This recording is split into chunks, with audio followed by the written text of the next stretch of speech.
అన్న మన వైసీపీ 4వ డివిజన్ బూత్ ఇన్ఛార్జ్ వచ్చినాడు. అన్నా నమస్తే. ఏమప్పా సిద్ధప్ప ఎట్టా వచ్చినావు? అన్న అమ్మఒడి పడలేదా ఏందే? పడిందన్నా.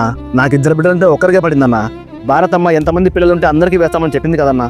అమ్మఒడి పథకం పెట్టినాడు. ఒక బిడ్డను బడికి పంపితే 15,000, 2 బిడ్డలను బడికి పంపితే 30,000 తల్లికి. ఓరి తిక్కనా సిద్ధప్ప, మద్యపాన నిషేధం చేస్తామన్నాం, చేసినామా? ప్రతి సంవత్సరం జాబ్ క్యాలెండర్ ఇస్తా అన్నాం, ఇచ్చినామా? 3 రాజధానులు కడతామన్నాం, కట్టినామా? ఇదే అంతే, ఊరికే వచ్చింది కళ్ళకద్దుకొని ఖర్చు పెట్టుకోపా. A few years later. ఏంది రో సిద్ధప్ప, యాడికి సిక్కగా నవ్వుకుంటా పోతాండో?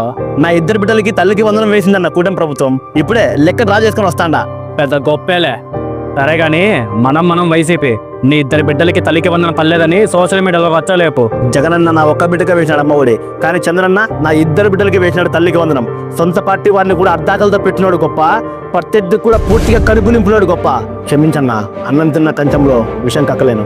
ఇది మంచి ప్రభుత్వం, ఇది గొప్ప పాలన.